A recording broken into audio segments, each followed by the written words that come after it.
do Alexandre de Moraes de ontem restabelece a soberania, aliás, restabelece não, né? Ela cumpre a soberania nacional e cala a boca dos oportunistas de plantão. Amanda deixa bem claro que uma empresa, para atuar no Brasil, tem que respeitar a legislação brasileira e, consequentemente, a democracia. O ministro Alexandre de Moraes deu um prazo para a Anatel, a Agência Nacional de Telecomunicações, de 24 horas para cumprir essa ordem e suspender imediatamente o bloqueio do X no Brasil. Isso ontem, depois do parecer favorável da Procuradoria-Geral da República. E hoje, por volta das 10 horas, foi que a Anatel foi notificada. Então, o prazo começou a contar a partir daí e a Anatel confirmou que já notificou, sim, as operadoras que agora estão estabelecendo contato com os mais de 20 mil provedores de internet que atuam no país. Então, aos poucos, a rede social X, o antigo Twitter, vai sendo aí restabelecido nas contas aí dos usuários. Agora há pouco, né, inclusive, a gente já estava vendo aqui a repercussão dessa decisão, inclusive, a tendência daqui para frente é que o ministro Nunes Marques, do Supremo Tribunal Federal, ele arquive as ações sobre o X, porque as ações dos partidos políticos, né, eles perderam o objeto diante dessa decisão. Então, a tendência também é que Elon Musk, que já entendeu a mensagem, cumpra as ordens brasileiras. A gente lembra que eles pagaram mais de 28 milhões de reais em multas, bloquearam os perfis que foram ordenados, de acordo com o ministro, esses perfis espalhavam fake news e também determinaram que uma representante legal do X atue no Brasil. Nunes Marques agiu com sabedoria.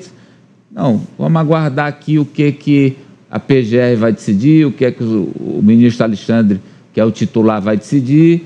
Enquanto isso, eu seguro. Pronto, agora perderam objeto.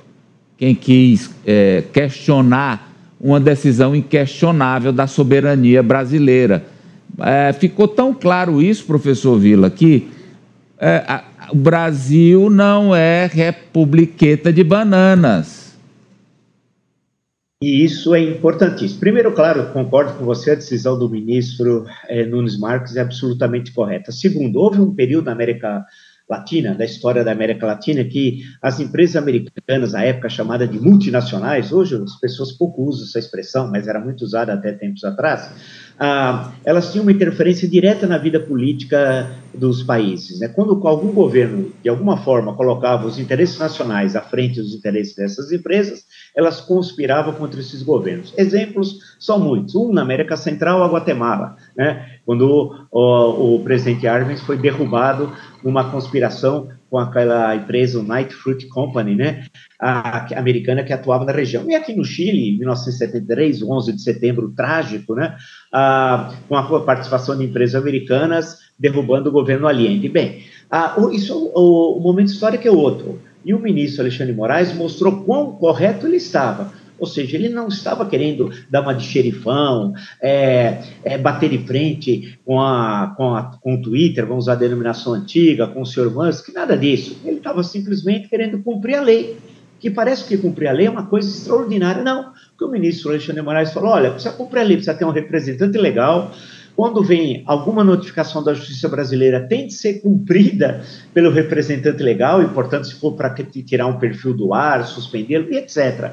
E o ministro foi muito firme, sofreu, mais uma vez, pressões que nenhum ministro na história do Supremo sofreu, desde quando o Supremo foi criado pela República, o Supremo Tribunal Federal. Não tem na história, eu posso afirmar sem exagero, o ministro que foi mais pressionado na história foi o ministro Alexandre de Moraes, ameaçado ele, sua família, um horror, mas mostrou que ele estava correto e é um exemplo para o mundo, que a repercussão internacional dessa medida e depois do cumprimento dessa medida por parte do antigo Twitter, isso você cria uma espécie de jurisprudência internacional de como agir com essas big techs. Você vê como o Brasil está muito atrapalhado nos últimos anos, porque é possível, eu vou perguntar para vocês aqui, é possível encontrar na história recente do Supremo um ministro mais conservador do que Alexandre de Moraes? Pensem aí, será que é possível um ministro mais conservador no termo inglês da palavra, professor Vila, conservador das instituições do que Alexandre de Moraes? Poxa vida, aí é considerado comunista.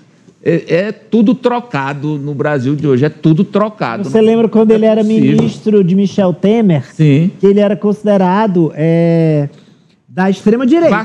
Fascista. Da extrema-direita, eu lembro. Fascista. Era ministro do Temer, dizia, é da extrema-direita. Aí virou comunista, ele passou de fascista a comunista. O Brasil das...